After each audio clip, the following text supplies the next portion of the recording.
Yeah, I don't ever remember feeling like this. But I'm out here in these YouTube streets. So I want you to get your fingers. I don't know what you're doing. I want you to get your mouse. I want you to check me out. And I want you to check me out. Get ready to do this. It's the relationship rehab. Like, share, and subscribe. We coming at you live. So come on, let's take a ride. Then subscribe to United Guns of America. Just click that link and listen up to what I'm telling you. It's the relationship. Click that link right now. You know what I'm saying? It's your boy Brian Redmond, and I just want y'all to subscribe to my channel. You know what I'm saying? I want you to let me know what you think. I'm gonna talk about some things, you can talk about some things, and we can do our thing.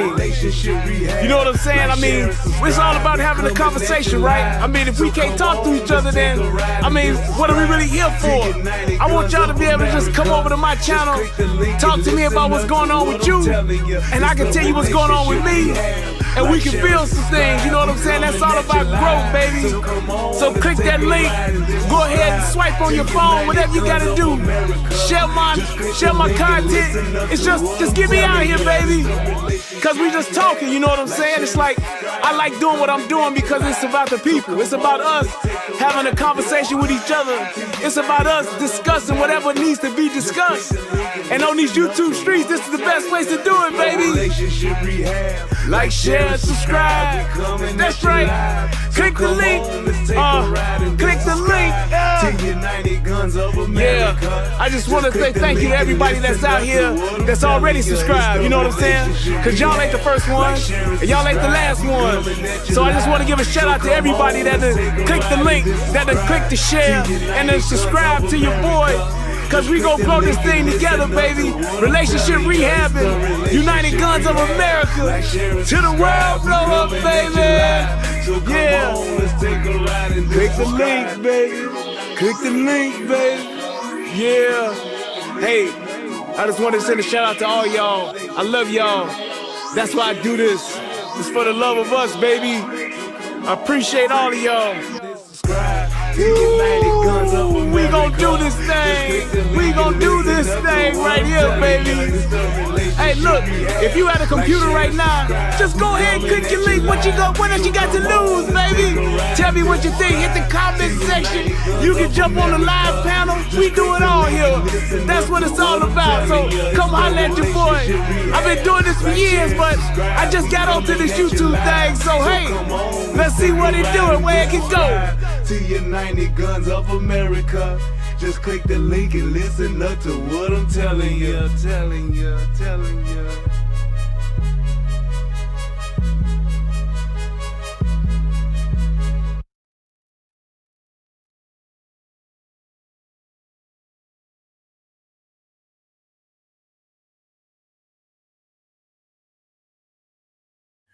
What's going on, everybody? It's your boy Brian Redmond, and yes, we are back for another live episode of the Relationship Rehab and the United Guns of America. I'm so happy to be here with y'all on tonight, as they say in the old church, on tonight. And we are going to have ourselves a funky good time. I am really excited about tonight's show because it is definitely one of those shows where I really get to prove my point with some factual data. So, with that being said, I want to give a shout out to everybody that's in the chat. Thank you guys for clicking that like button. If this is your first time here, click the subscribe button as well. I'm going to get the chat up here on the screen, and we are going to get it popping. On and popping. Isn't that who made that song? Is that Lloyd? Gonna get it on, or is that Chris Brown? Oh, that's Chris Brown. On and poppin'. Ooh, ooh, ooh, ooh. Yeah, that's Chris Brown. Yeah, there we go. All right, so before we get started on the show, I wanted to talk a little bit about the Aaron Dean trial. What do y'all think? Do y'all think that was so they found him guilty, and I think it was manslaughter? Oh, I just took myself off camera. Why did I do that? And why did I just do that? Thank you. Turn that back on and turn that back on. And I wanted to turn that off. There we go. Sorry. But yeah, so what did you guys think? Do y'all think he got manslaughter? Do y'all think that was a fair decision? A fair verdict? Let me know what y'all think about that. I'll let a few go in the chat and let me know, and I'll tell y'all what I think. Um, but yeah, it was a doozy, I guess. It was fair, okay. Yep. See, he got manslaughter, it was fair. Well, you know niggas, when it come to police officers shooting niggas, boy, they get mad. They get mad as shit. So they was upset. Them niggas was hot. So I get it, but I don't.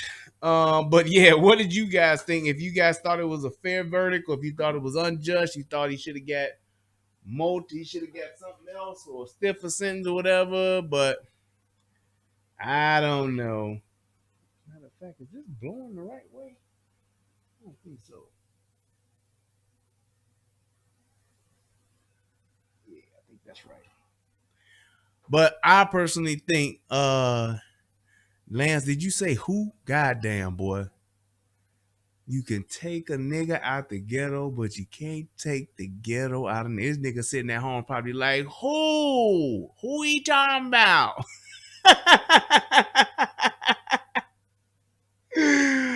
Gotta love him. Ain't we lucky we got him? Boy, I tell you. What? What? Right. The verdict, motherfucker. Google it. Google Aaron Dean. Then you'll know what. That shit been all over the fucking news. Oh man. Yeah, but well, I definitely now I personally I would have been upset if he would have walked. That would not have been fair if he would have walked off that. But I do think that manslaughter was the right call because a lot of people don't realize that, you know, he didn't intend he didn't go there with the intention of shooting that woman. He did not. Now, did he do some bad policing?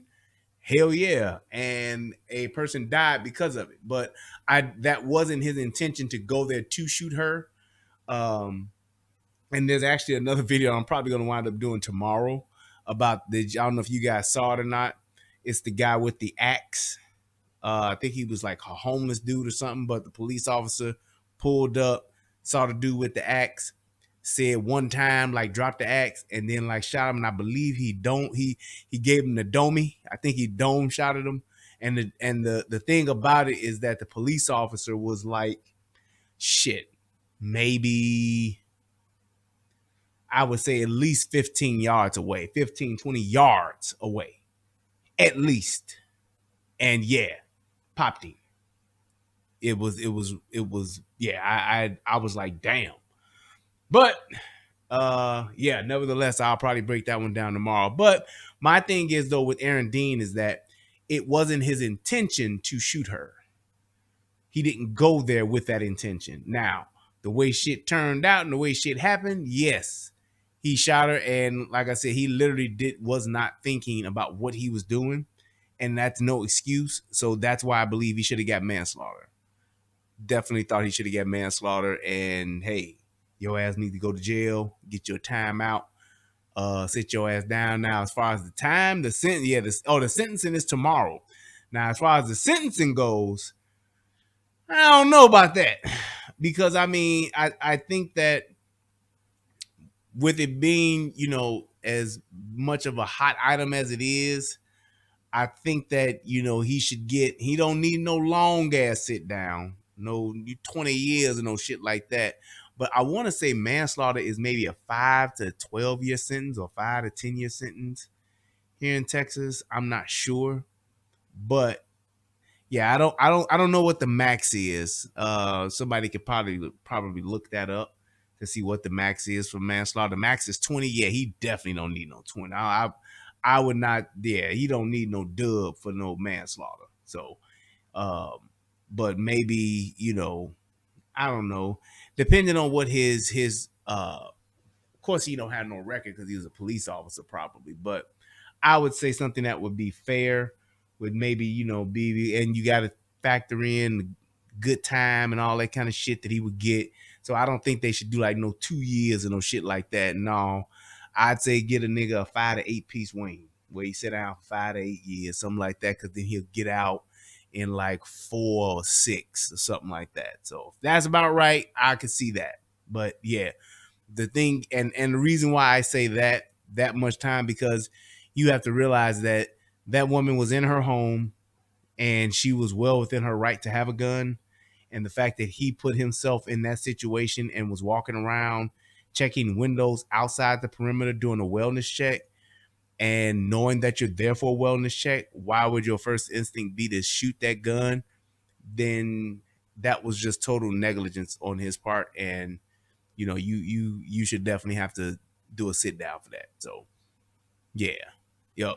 Because I mean, if you was going there not knowing what's happening, not knowing what to expect, which is what a lot of people try to justify what he did as being, those that were kind of okay with what he did, you still have to be mindful of what it is you're doing. So if you are trying to be, safe, and you're trying to secure the perimeter or whatever, you should be peeking around corners and creeping up on windows as opposed to like walking clean in front and looking in.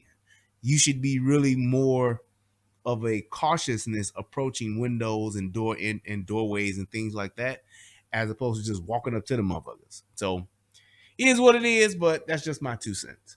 But I would really hope that that, of course, I know we are the type of, we got that mob mentality where we want a pound of flesh, but if it was somebody that looked just like us that did the same exact shit, we wouldn't even say nothing, and we'd be talking that snitches get stitches shit. But whatever, we'll see what happens tomorrow, and then it is what it is at this point. But yeah, I definitely thought that it was definitely an accurate verdict of manslaughter, him being convicted of manslaughter. So, but yeah, I hope he don't get no 20 years and no shit like that. So, he said, what did Brandon say? You have to do that club shooting outside Northside Chi-Town. The shooting is on World Star. Oh wow, send that to me, Brandon. I heard about it, but I didn't see the footage. Send that to me. Let me take a look at that. So let's go ahead and let's get the party started. I'm going to go to my favorite part of the show, and then we will get started soon thereafter. So Federal law allows citizens to reproduce, distribute, or exhibit portions of copyrighted motion pictures, videotapes, or video discs under certain circumstances without authorization of the copyright holder. This is called fair use and is allowed for purposes of criticism, news reporting, teaching, and parody, which doesn't infringe of copyright under 17 U.S.C. 107. alrighty.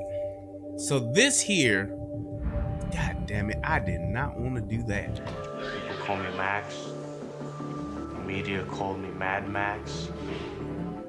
According to Gelman, he was a mid-level drug Oh dealer my working God. in South Brooklyn, That's what happens when moving you do tens of everything thousands. but get the video you're gonna use. All right, so I don't know if you guys have heard of this story, but I came across this watching some good old fashioned A&E, and this was one of the most astounding videos that I've seen. I was literally shocked at just what took place and how it took place, and it really pointed back and pointed out to me how important it is to, number one, I'm so thankful that I live in the state that I live in, because I love me some Texas. I love the gun culture here. You it really does matter where you live.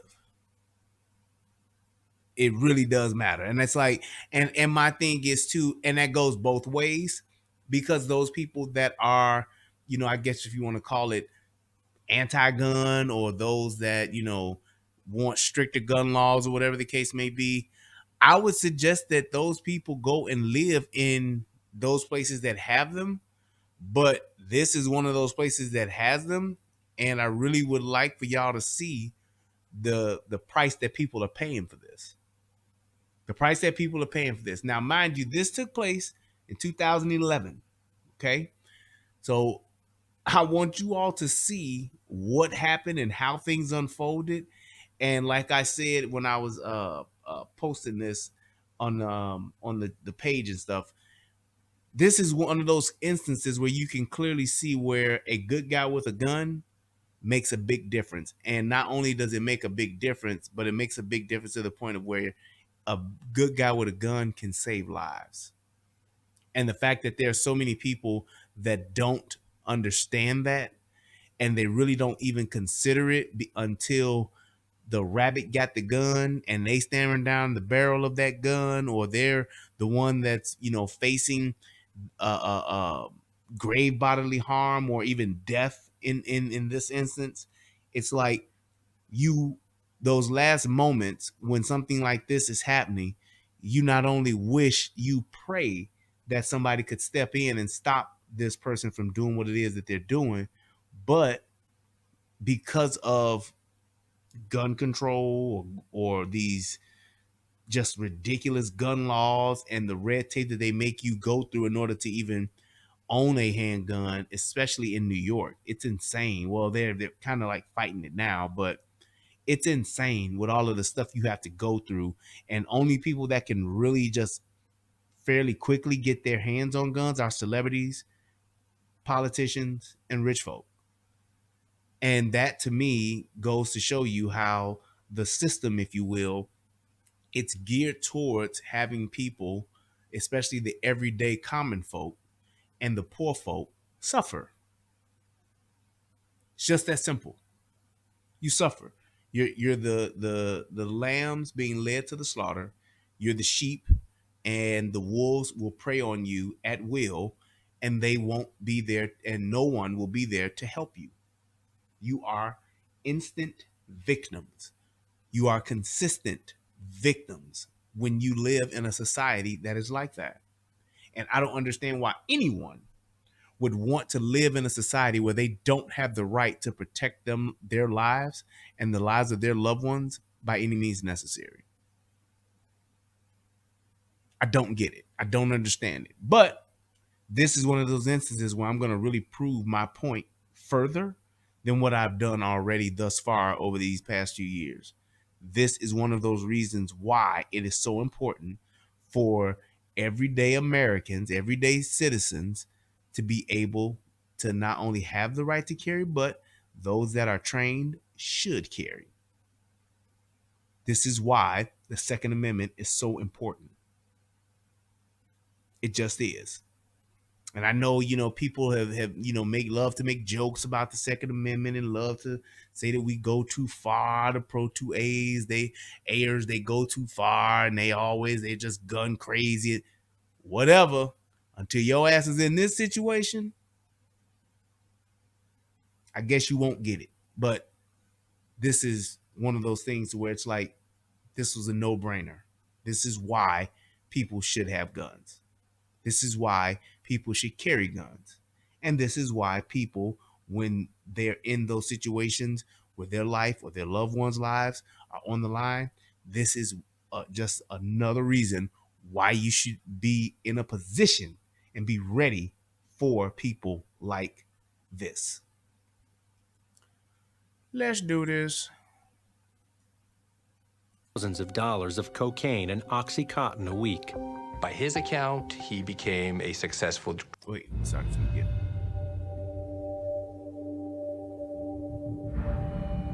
There we go. People call me Max. The media called me Mad Max.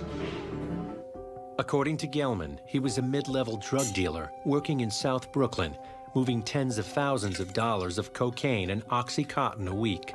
By his account, he became a successful drug dealer. By other accounts, he was a user who did a little dealing to procure drugs. But an early...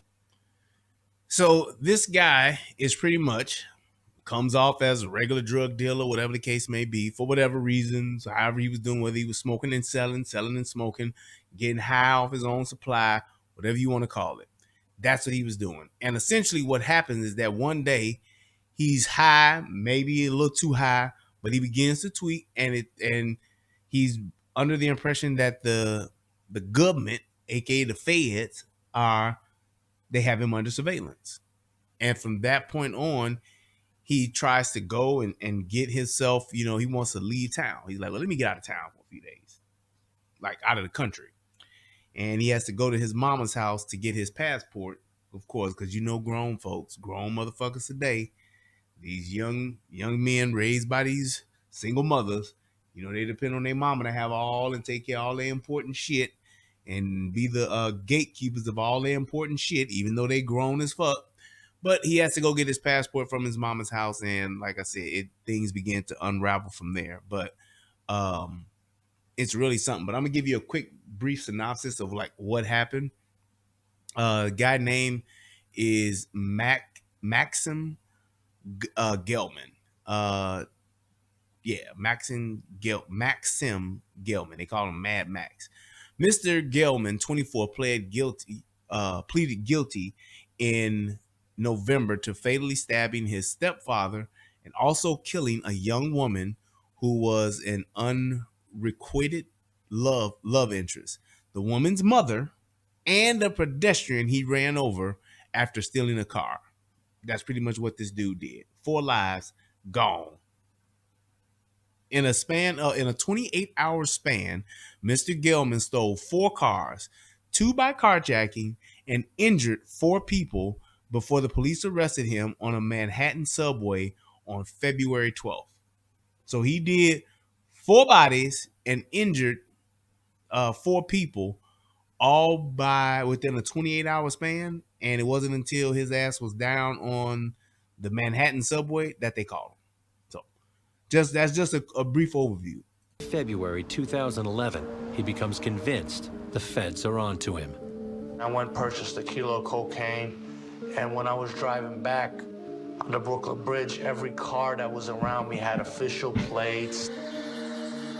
All these cars were following me, and my cell phone was dying very fast, the battery. The text messages were messed up, and my cell phone was calling people by itself.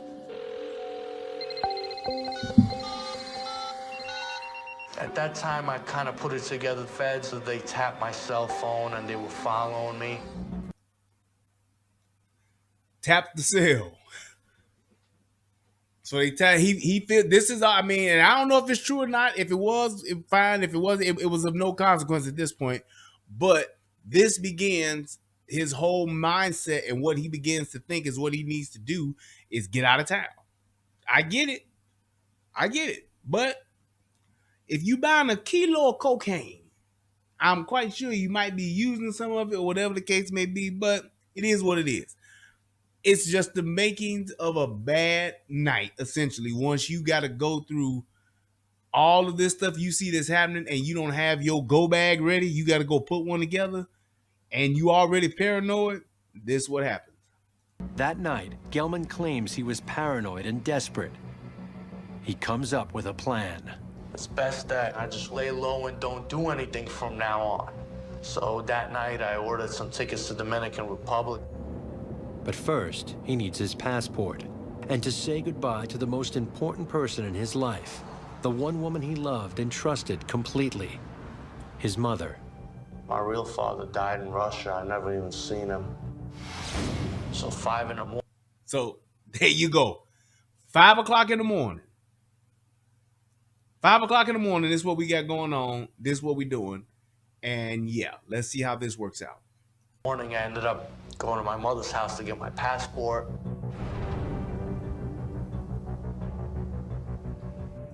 Oh, I'm gonna stop the press for this. Shout out to my man Andre Hill. Hit your boy, hit that donate button. Thank you so much, man. I appreciate you.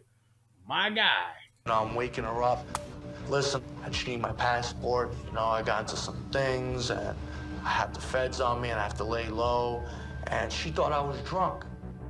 Gelman and his mother have always protected each other, ever since emigrating from the Ukraine when he was just 7. So she takes my keys. You can't be driving.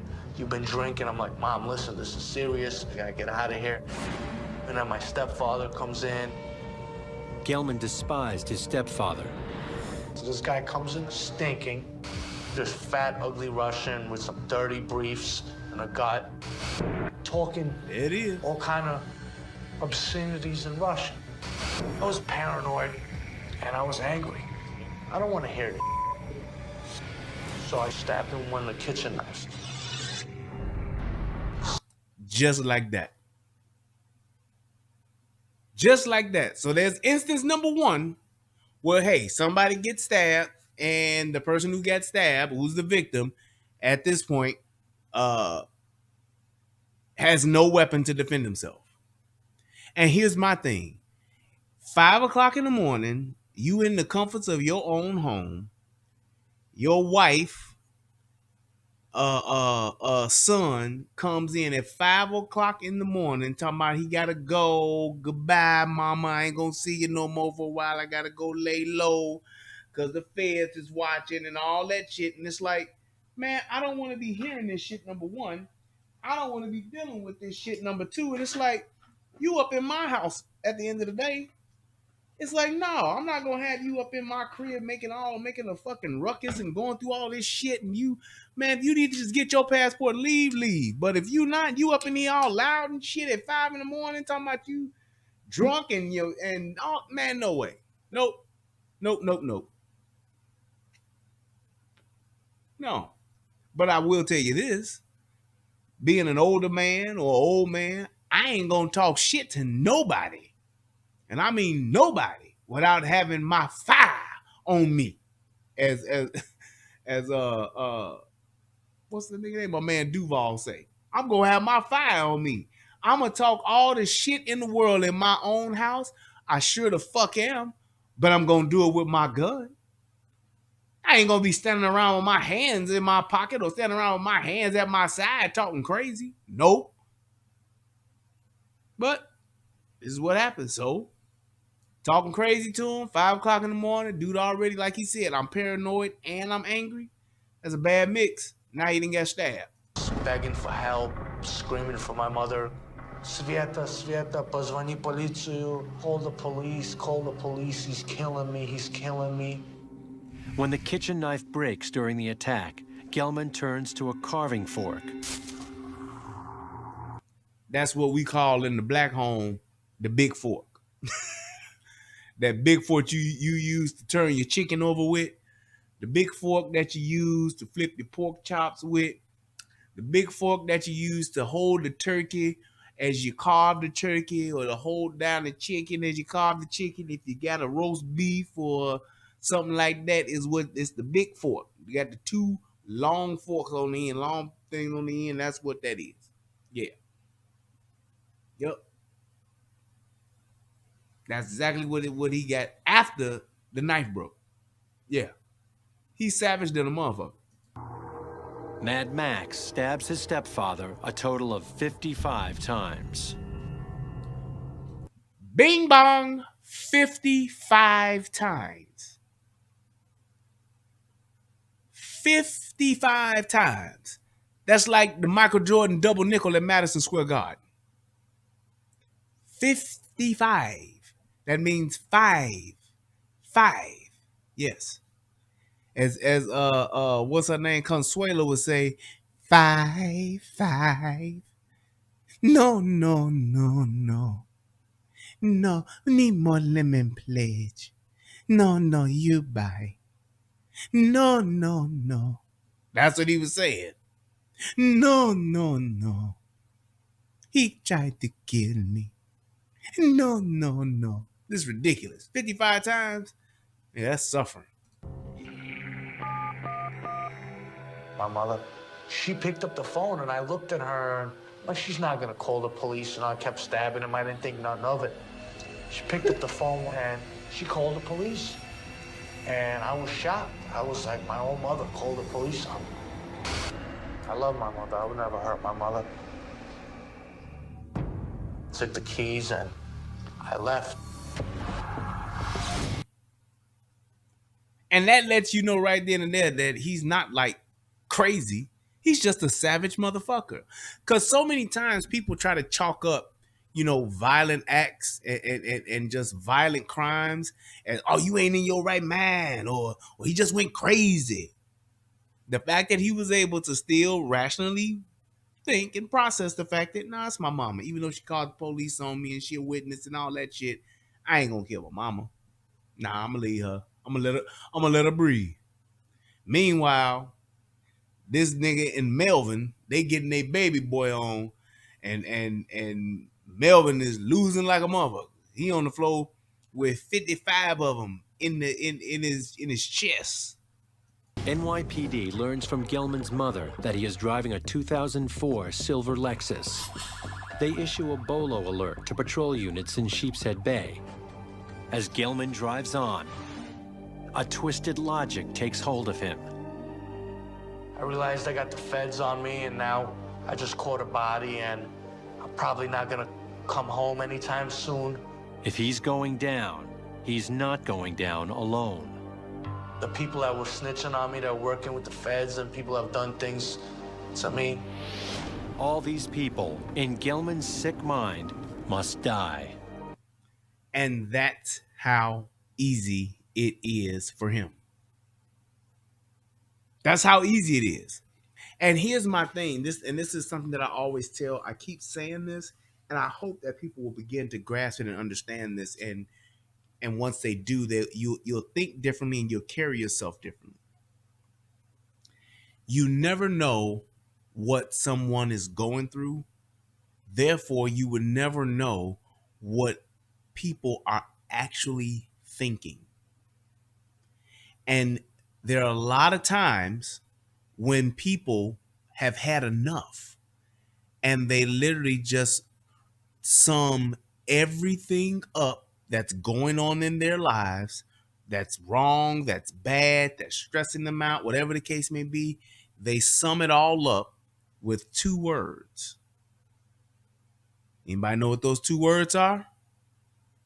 When you've been pushed to the brink, you've been backed into the corner, your back is against the wall, you're at the end of your rope, the straw has finally broke the camel's back. What are those 2 words? Thank you, chat. That's why I love y'all so much. They just say, fuck it. That's why I say, fuck it. Boom, boom, for the first time in my life, I'm finally free. No mansion for me. I said, fuck it. No brand new Humvee. I said, fuck it. That's what people do. Shout out to Charlie Murphy. But that's what people will do. You don't know what the everyday pressures of life that people are going through and carrying on day in and day out. It could be something going on in their home life and they at work and they could just say, fuck it. It could be something going on at work. And when they get home, the wrong thing gets said or the wrong person do something and they can just say, fuck it. Look at what just happened with DJ Twitch from the Ellen Show. I still ain't heard not a goddamn reason why this obviously successful DJ just automatically killed himself, has a wife and 2 kids or 3 kids, and it's literally days before Christmas. Men don't do that. And I truly believe that it's something with either her, that wife got something to do with it, or he done did some fucked up shit that was bound to come out. One of the 2. He either did something that was just fucked up, or his wife was probably on some, oh, I'm going to leave you shit. I want a divorce and I want to take my half.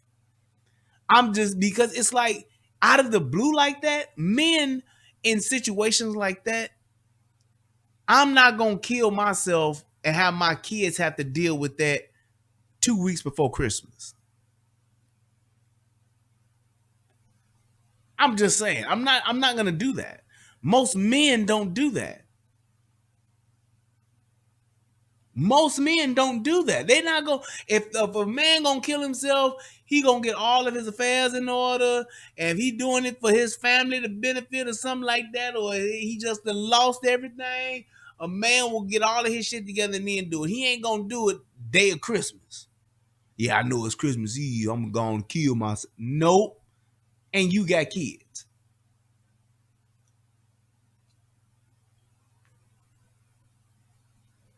I'm just saying it's gonna and I don't know if it'll ever come out or not, but it's just like, nah, man. Nah. Nah. Something to that. Right. Just like the Power Ranger dude. What? Why did he kill himself? Because of his fucking wife. There it is. And I'm just telling you, for him to do that soon, that way, during this time of year, man, he had to have felt like he lost or was going to lose everything.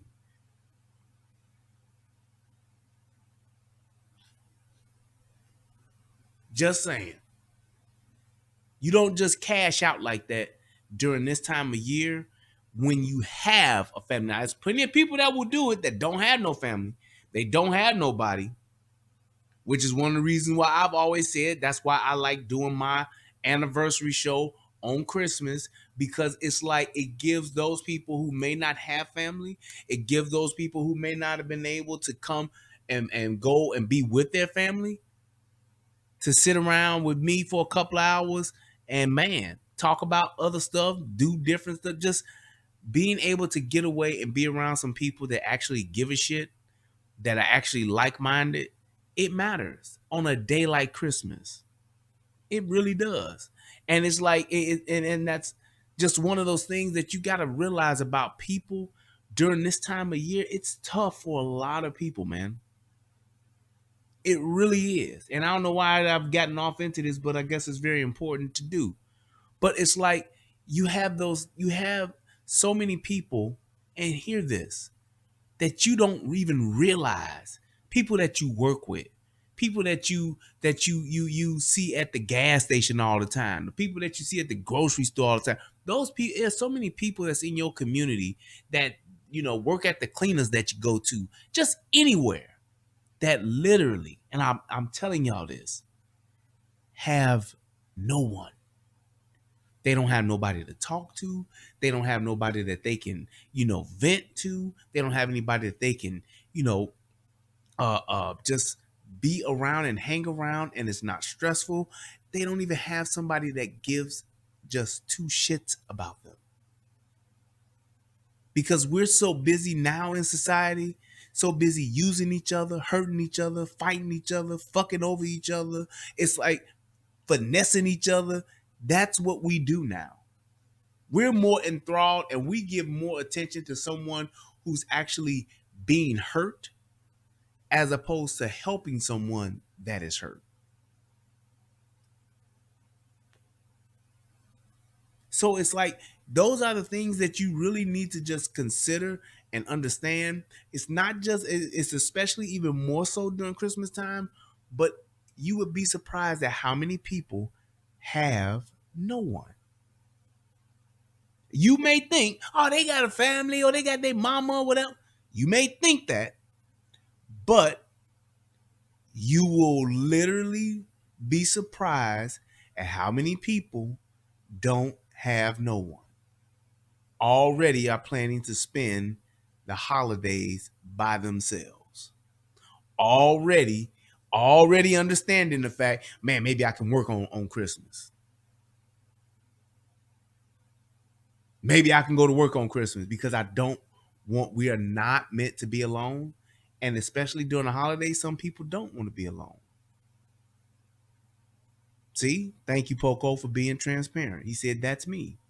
I'm telling y'all, when you hear people say things like check on your friends, it ain't just saying, hey, what's up, man? Sending that happy holidays text.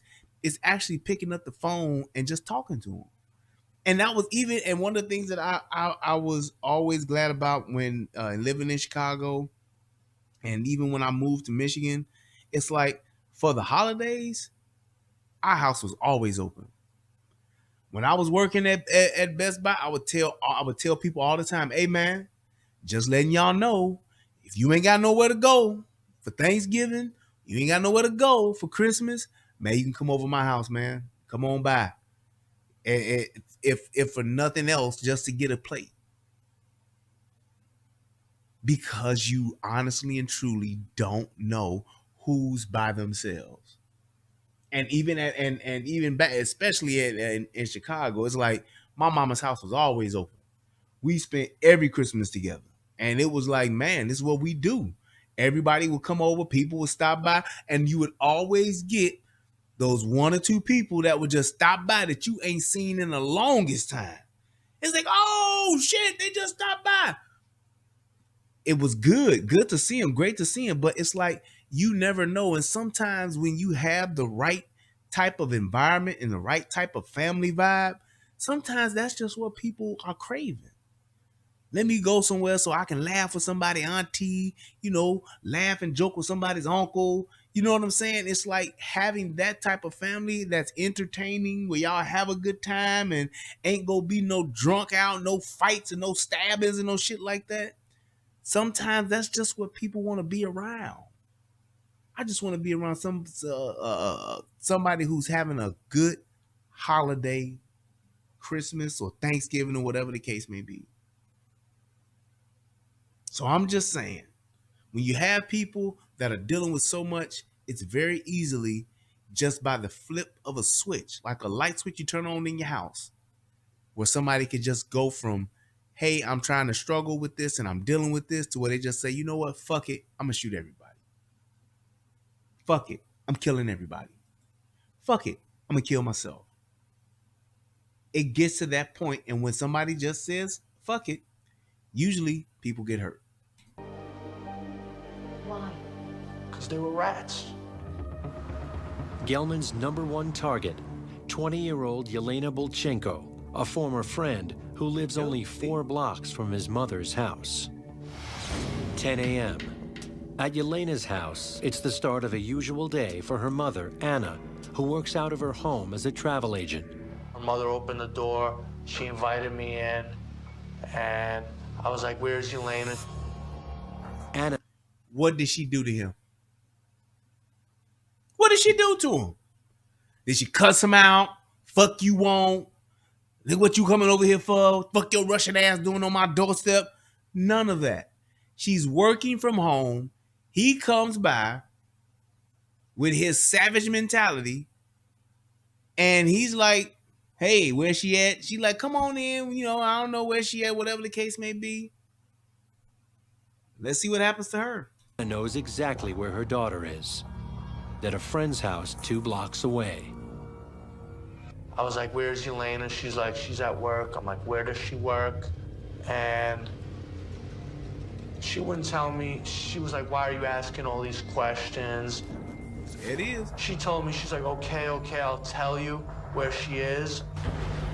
And she tried to trick me, and then she ran for the door. She opened the door, and there was a neighbor outside. I ended up kicking the door closed, so he didn't see it. And she ran to the kitchen where she had like a wooden knife set, and I found the big knife.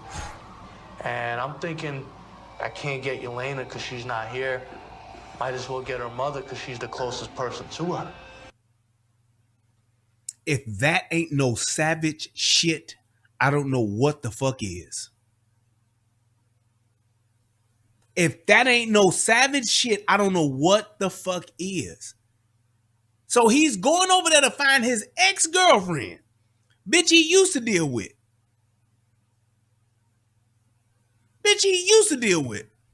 And now in his mind, he like, this bitch done.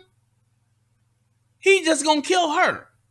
He goes to her house. She's not there. What does he do?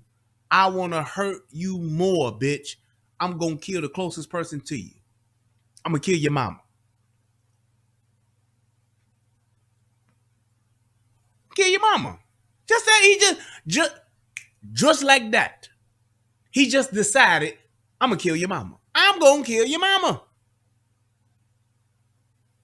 That woman was working at her house, travel agent, whatever they get, in the comfort of her own home. And because she opened the door for this piece of shit, there it is. Didn't do shit, didn't have shit to do with their relationship, didn't have shit to do with him and her, wasn't fucking him, wasn't sucking him, wasn't doing nothing. She was literally just that girl's mama. And he like, fuck that.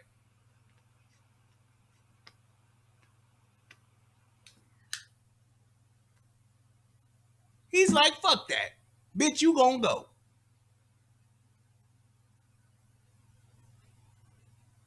Here's my thing. Whenever the day comes and my daughter's dating, I'm gonna tell every last one of them motherfuckers that she go out on a date with, go to the show with, go to the movies with. Hey man, look here. That's my daughter. I ain't here to be your friend. I'm staying out the way until you become a problem. When you become a problem, I'm gonna be the solution. Show up to my house acting crazy and see what happens. Show up to my house talking about where's your daughter at.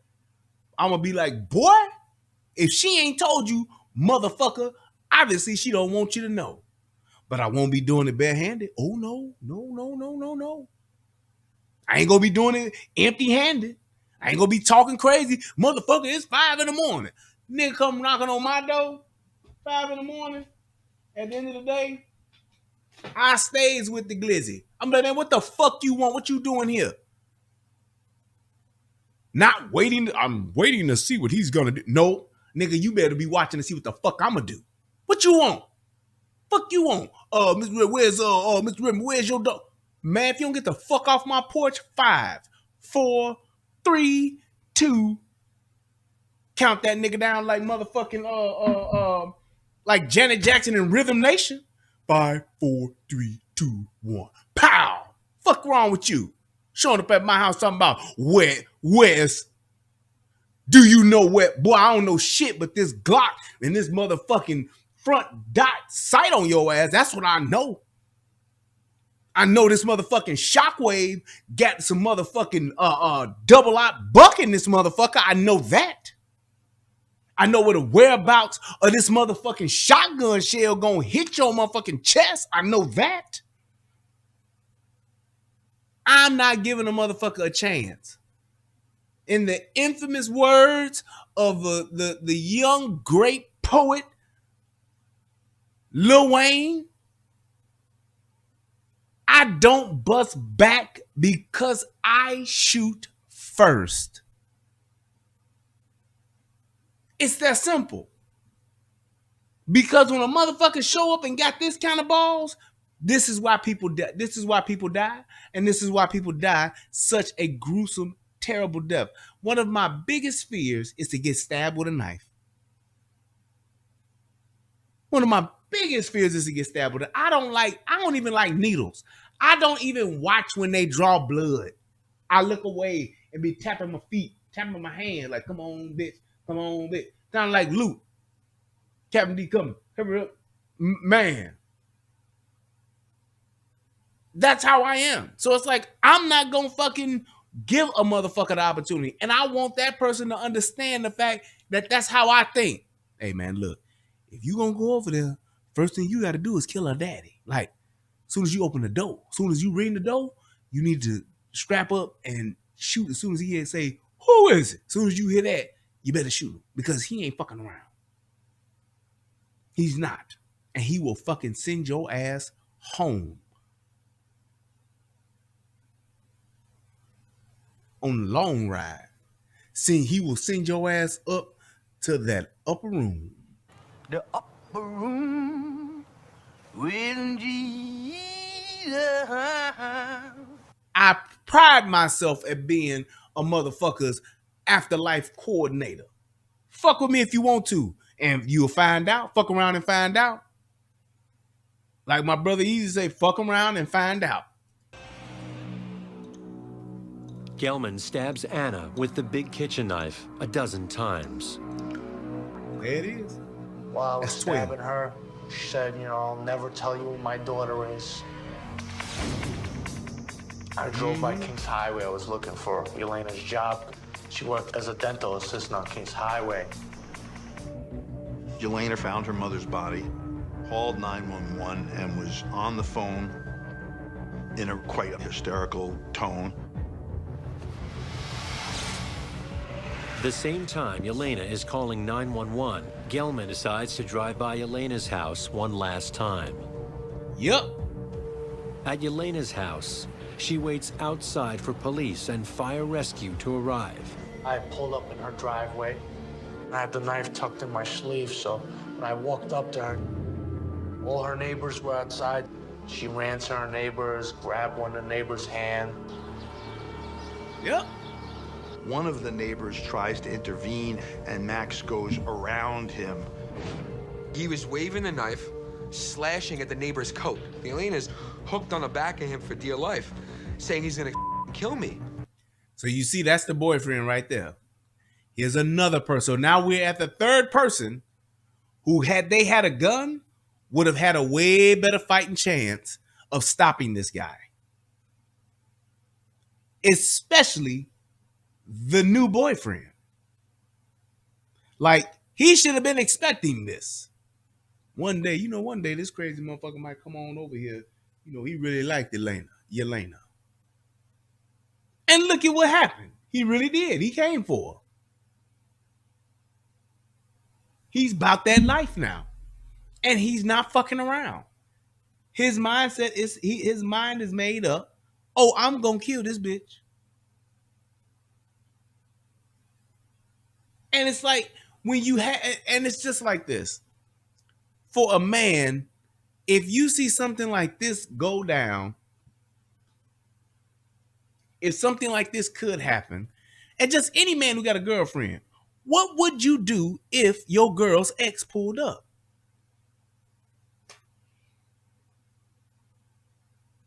Y'all been together for 2 weeks, or y'all been together for 2 years. What are you going to do if your girl's ex pulls up?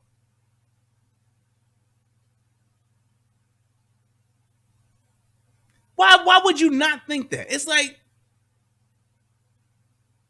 for some reason, which you never know why, a motherfucker can just pull up. Please help me, somebody. The neighbor's in the middle. They get into a wrestling match. Gelman overpowers the neighbor and pushes him away. He then stabs Yelena with the same kitchen knife he used on her mother.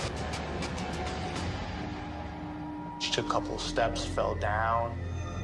I got back in the car.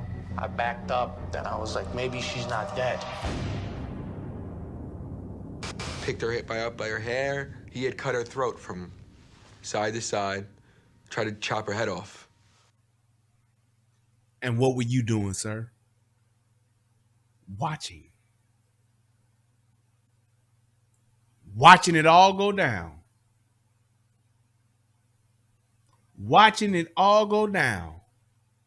Watching it all go down. Walking slow. Watching her get stabbed 50 times. You're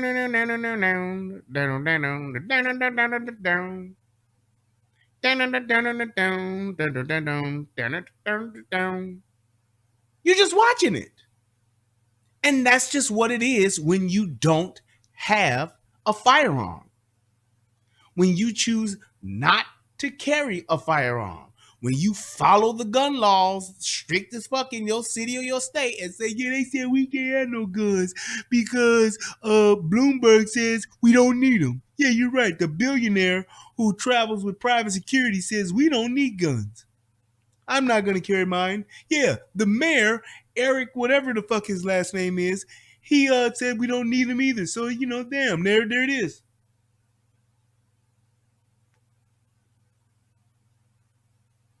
There it is. And this is one of those states where even today, some 11 years later, the criminals are still having their way with the citizens. They're still having their way, doing them in at will, by themselves, unchallenged, unchecked. While Gelman is still stabbing her, fire rescue, responding to Yelena's 911 call for her mother's murder, approaches the house. One fireman sees Max and chases him down the block. But Gelman manages to outrun him and speeds off in his car. And here's my thing. You're chasing the guy who just stabbed this woman to death literally almost decapitated her. You're going to chase him down and do what? Get stabbed your damn self? Possibly be the next victim? Only, and I mean only, a Caucasian person would do this. Chase your ass down while you just stabbed the shit out of somebody and I ain't got nothing? Yeah, okay. Yeah, all right. What am I going to do when I catch you? Hey, you stop right there, you son of a bitch. I saw what you did, stabbing that girl like that. And I believe you probably stabbed her mom, too. Yeah, you wait right there. We're getting the goddamn police. That's what we're going to do. We're going to get the police here, and they're going to sort all this out. Because I've had enough of this bull malarkey. Yeah, okay. See you next on Stabby McStabberson's list. New entry. There's no reason for you to follow after or try to apprehend somebody who's already shown you what they're capable of doing by assaulting a person. Well, in this instance, by this time, it's two people with a deadly weapon. Just like how you don't draw on a drawn gun. You don't chase a motherfucker down with a knife who just stabbed somebody. Within minutes, patrol units begin rushing to Yelena's house. Oh, finally, the police getting involved. Finally, the police got involved. And they still ain't there. Still ain't on time. Still behind. Still chasing after a motherfucker. Gelman immediately abandons his Lexus in the middle of the street and approaches a nearby Pontiac. The driver has no idea he's facing a triple murderer. I went to the guy, knocked on his window, said, "Excuse me, sir." The guy lowered his window. I jumped through his window, pulled out the knife. I told him, "Get the out the car." The guy just looked at me like I'm crazy. You know, he wasn't taking me serious. Gelman stabs the driver twice. Bing bong. He jumped out the car and he went straight GTA on this motherfucker. Before there was a GTA on this for this motherfucker. Give me your car, man. I said, give me your car. All right, you gonna act like you stupid and ain't gonna just gonna look at me? All right, let me hit you in the chest with these two motherfucking stabbies. Stab, stab. Now what? Alex, you crazy. She said, "I'll call this motherfucker Willie Brown." Hey, Willie. I drove away. The 57-year-old man is taken to the hospital in critical condition. He came fairly close to dying. He was seriously hurt. But he manages to survive. I just needed the cars. I didn't want to kill no innocent people. I needed to get around. But you're stabbing them. They're not going to give up the car just like that. You hear that? I just needed the car to get around. Yeah, but you're stabbing them, sir. Hey. So all of y'all that got sympathy for these criminals, well, it's because of how they was raised, man. You never know. I get it, but you can't think like a civilized person when you're dealing with a savage.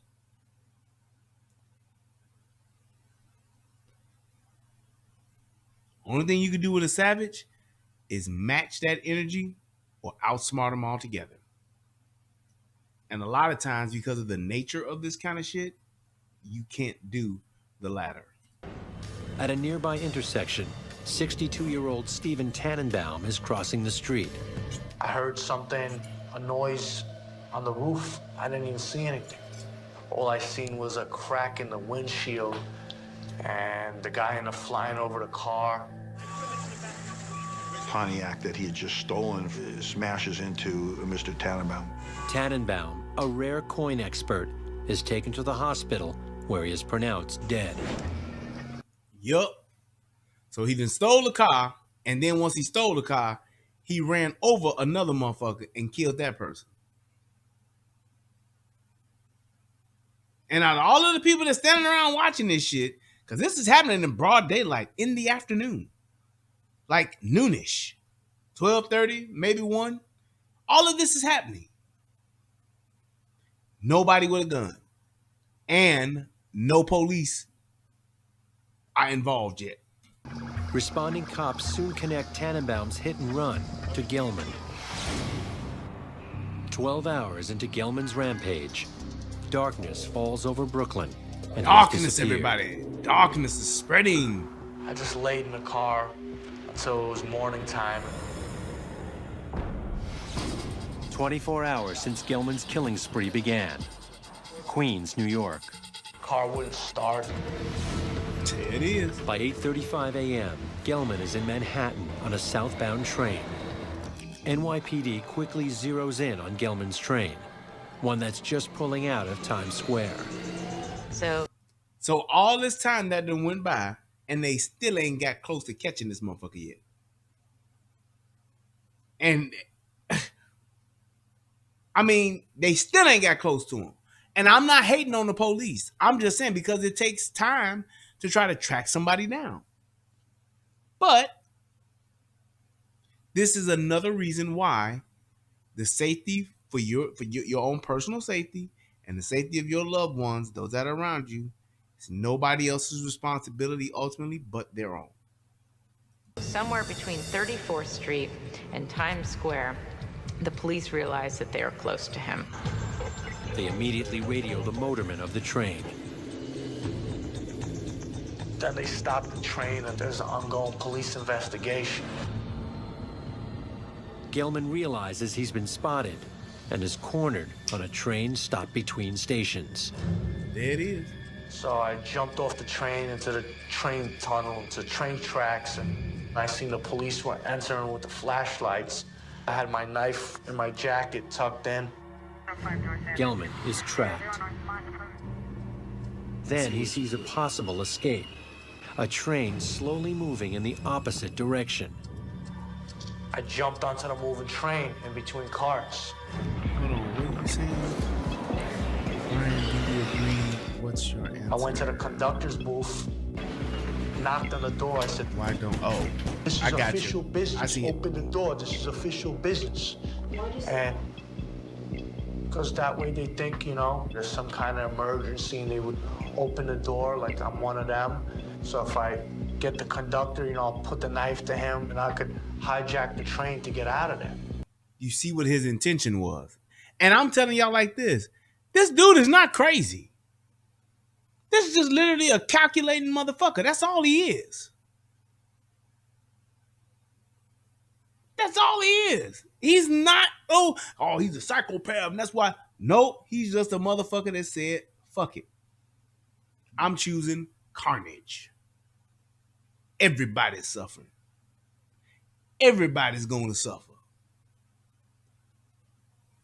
I'm going to hurt as many people as I can. Anybody in my path, I want to hurt them. And I said it even louder. This is official business. Open the door right now. And the cop opened the door. So I took out the knife. I went to stab the police officer. I missed him by like an inch. So you would think that cop opens the door on the train, jig is up, I'm done. Might give up. Hit him with the Jar Jar Binks, and then we're gonna put these bracelets on. Nope. Went to stab him in the stomach. He slammed the door right away. And this bold guy was all nosy what was going on. He was right there. He was staring at me. The bald man is 6'3", 270-pound Joe Lozito. Lozito throws Gelman off balance. Together, they fall on the subway floor. And he's behind my head doing this to the back of my head. And I'm hearing him grunt. I'm hearing him going, Now I have blood pouring out of both sides of my neck. This dude is just fucking relentless. Anybody getting it. Getting this motherfucker's way, he gonna give you this business.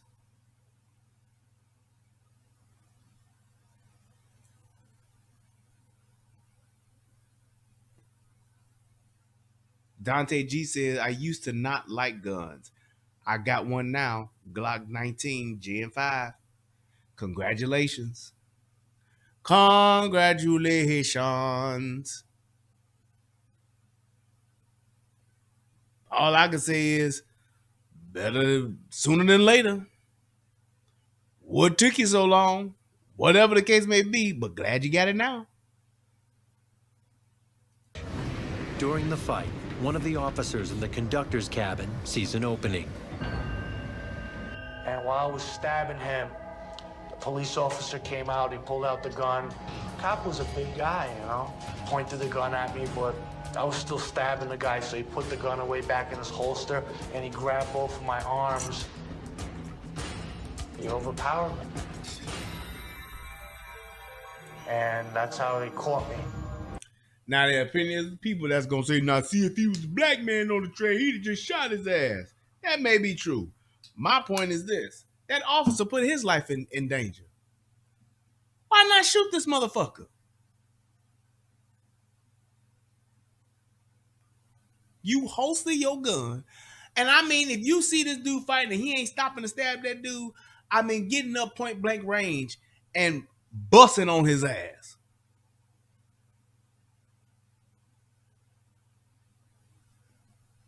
I don't get it. But officer fucked around, could have got his ass, the other officer stabbed too. That's what happened. And I'd have been like, motherfucker, if you don't shoot this motherfucker, just like that police officer on the CTA train, down there with that woman partner, female partner, they trying to arrest this dude. Dude got this big dump, this dude big as hell, got dum-dum strength. I mean, just a strong motherfucker. Started get to tussling with the male officer. He begins to get overpowered. You know what the female officer does? She's tapping him on the back like, stop, let him up, let him up. Dude is like, man, shoot him, shoot him, shoot him. He's literally like, shoot him, shoot him. That's what happens. After 28 hours, 4 murders, 4 wounded, immeasurable mayhem, chaos, and destruction, the cold-blooded killer is finally apprehended in Times Square. Gelman pleads guilty to 4 counts of murder and multiple counts of robbery, assault, and carjacking. I was like, I wouldn't want to be in a mental hospital for the rest of my life, because there's people that are really mental. Did you hear that? There are people in this life that are really mental. Unbeknownst to him, he's fucking one of them. But you know what they wound up doing? What they get? How much time they gave this motherfucker? They gave him a 200 piece, 200 years.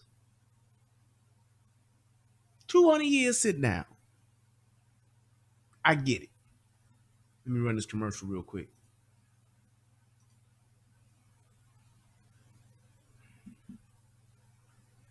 We'll wrap it up in just a minute. But he got 200 years. Now, was that fair? I think so. They said it was like 25 years for each person he killed. And then they gave him another 100 years on top of the shit he did, you know, just for coming in today and being in the house of the Lord one more time. We're going to bless you with this other 100 years. But my thing is this. When you look at what this dude did is one thing. I get it. But when you look at the fact that on 4 other occasions, someone died because they didn't have the proper tool to defend themselves, that's what's eye-opening. Bong, bing bong. That's what's eye-opening. And why in 2011, why people weren't looking like, well, damn, if just one of these motherfuckers had a gun, they probably could have stopped this guy. Out of the 4 people that he killed, if one of those 4 would have had a gun in that situation, that dude probably either wouldn't have did it at all or he would have been stopped. It's just the laws of averages. One of those 4 would have stopped his ass. Just saying. Just saying. Now, there was a question in the chat I was going to answer, and that question was why you do not draw on a drawn gun. Well, the reason is this, and the logic behind it is this. The odds of you defeating a person that has a gun drawn on you are slim to none. If that person is there to either do you harm or that person's there to do somebody else harm and he has a gun drawn before you do, unless he's fixed on the other person and you can do it inconspicuously and pull your gun, somebody come up to you, gun in your face, might give up. Just what it is. Because you're pulling your gun on that drawn gun, it's just going to increase your chance, well, decrease your chance of survival that much more. Right, exactly, Alex. He's already ready. He has the advantage. He just does. So it's like if you can get in a different position to where you can draw your gun, that's one thing. Depending on how much time this guy's spending in the area that has a gun, that's another thing. But if you don't have a gun already drawn and he draw that gun on you, hope you get another opportunity to draw yours. Other than that, don't force it and don't try to be the hero in that sense, because you'll probably wind up being the one getting shot and not making it.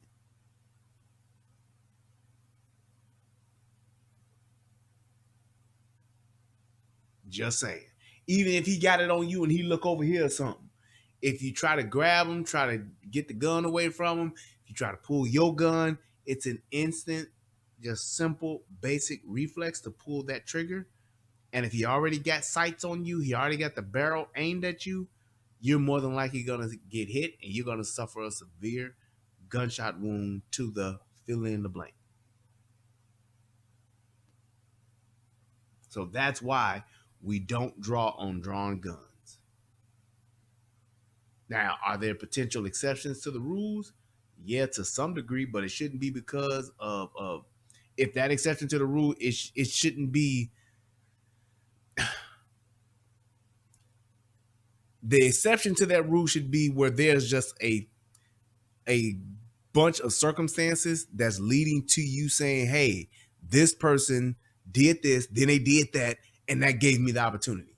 Not somebody called him and said, hey, Frank, and he looked over, and that's when I tried to draw my gun. Nope, you're probably going to get shot. You're probably going to get shot. If he's drawn that gun on you for a specific reason, asking you for money, asking you to open up some shit, asking you for your car keys, or in a terrible case, asking you for some pussy, give it up. Give it up. Because you trying to go for that gun, it's only going to escalate the situation. And in that instance, you're already on the losing end, and more than likely, you're going to wind up getting the business in if you try some dumb shit. Right. Exactly, Alex. Most women, you done fuck one or two ain't shit niggas in your life, or another one ain't gonna make a bit of difference. Just saying. When you're putting on the scale of you giving up the pussy and letting him take the pussy, or you living, trust me, your pussy has allowed plenty more in some instances, ain't shit motherfuckers into them walls. This one ain't gonna hurt you. Get the pussy up.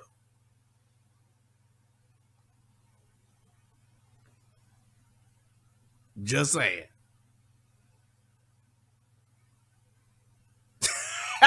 She said, I'll already be offering it.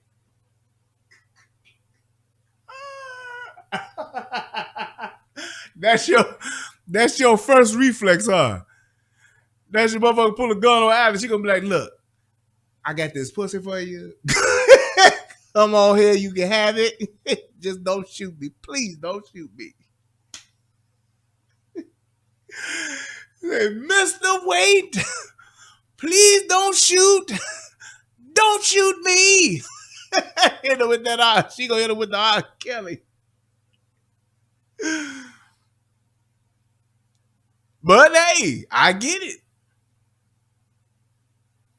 I get it. Shit. I mean, hey, maybe motherfucker be like, you know what? I should shoot this bitch, but she got ass though. All right. I'm gonna let you go. But I'm shooting that other motherfucker over there. So let me shoot him, and we can do our thing, and I'll let you go.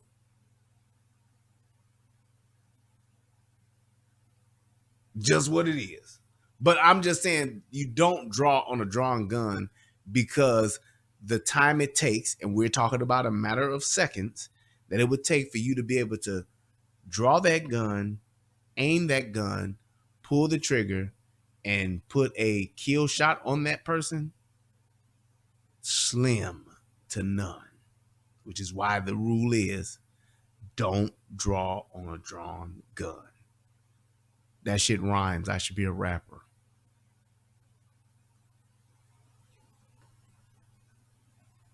Mm-hmm. And I know, having sex can be a very intimate thing, and as you don't want to get raped, then say, look, I can suck your dick if you just let me live. There you go. that's a little less invasive, if you will. Just say, look, I give you some head, nigga. Just don't shoot me, please.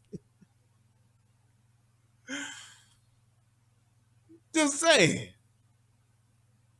Hit him with the crackhead move in motherfucking Menace to Society. I suck your dick. Hey, you do it for some crack, you can definitely do it for your life. It is what it is. But that's pretty much the idea behind that, and that's why they say that. That's why that standing rule is the way that it is. For those of you that are watching this now, please click that like button, click the subscribe button, and click that donate button. I really do appreciate each and every last one of y'all. This has been a great show. Anybody got any more questions as I wrap up and close out for tonight? I would just say this while I'm wrapping up. If you got any more questions, and put them in the chat real quick. But I would say this. The biggest takeaway that I got from this, and even though I'm somewhat desensitized just from the whole murdering aspect, but the biggest thing that I got from this, I'll check about my email after the show, Brandon. I'm quite sure I did. If you sent it to my Gmail, I'm quite sure I did.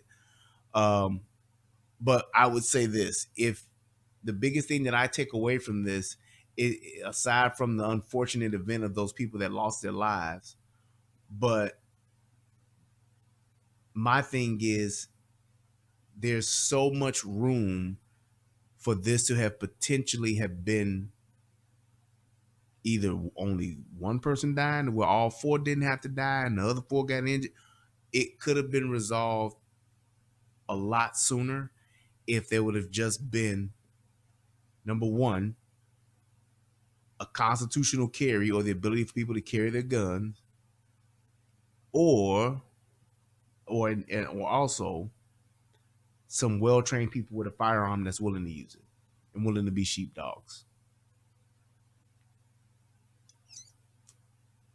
Just saying.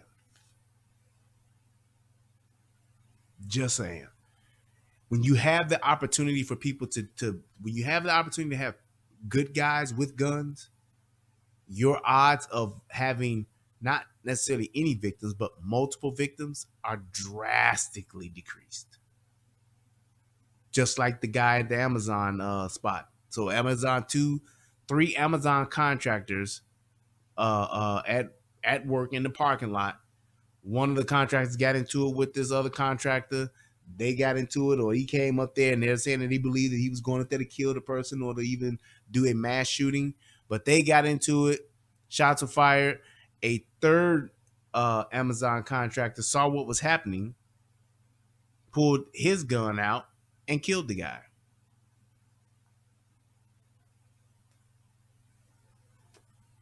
Killed the guy. Saved his life. Saved the person who was arguing with him or whatever, that person's life, and potentially could have thwarted a mass shooting. Imagine if you would have heard today, 17 people were shot and killed at an Amazon facility today. It's like shit. Right, UFO. Rittenhouse would have known what to do.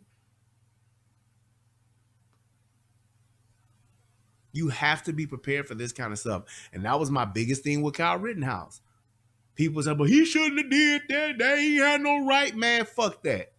Y'all motherfuckers chasing me and y'all got a gun. Y'all motherfuckers chasing me, talking about y'all gonna whoop my ass. How about I put this 223 on you and vaporize your arm? How about that? Mm-hmm. Change that whole outcome. That whole situation got changed because a motherfucker was willing to say, no, you ain't just gonna get it that easy. You thought you was just gonna take it, huh?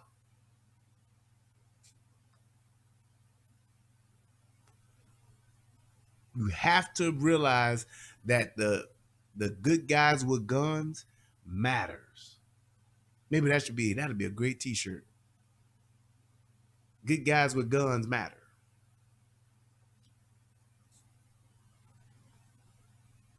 I got people chasing me down the street. One is trying to take my gun. The other one's trying to bust me upside the motherfucking head, trying to hit me with the Skeeter Mills, bust me upside the head with the motherfucking skateboard. How about I hit this motherfucker with this 5? Whoa, he just vaporized my arm. Yep. And your boy dead.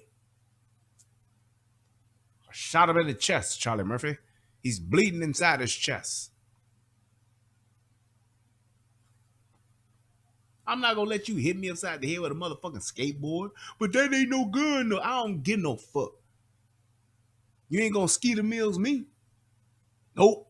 I'm gonna motherfucking Skeeter Mills you. I'm gonna Skeeter Mills your ass. I wish a motherfucker would chase me talking about what they gonna do to me. Over my dead body. Literally.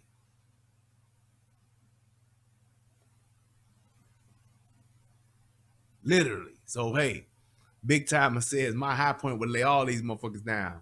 Yep. You right. Your high point sure would. It sure would. That high point boy is a high piece of bullshit. If somebody offer me a choice of weaponry, say, hey man, you can take this high point, I'm gonna be like, stop right there. Give me whatever other option there is. That's whatever it is. You say it's a tennis racket, yeah, I'll take it.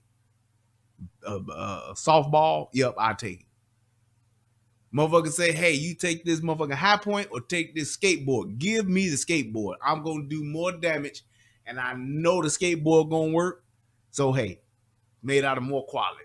You get more quality out of a skateboard than you do out of a high point. Just what it is. They do look weird, verse, and they are weird. Yeah, give me the big fork. Like King Jen said, give me the big fork. Hand me that knife. Give me that newspaper. Hand me that plastic bottle. I'll take that.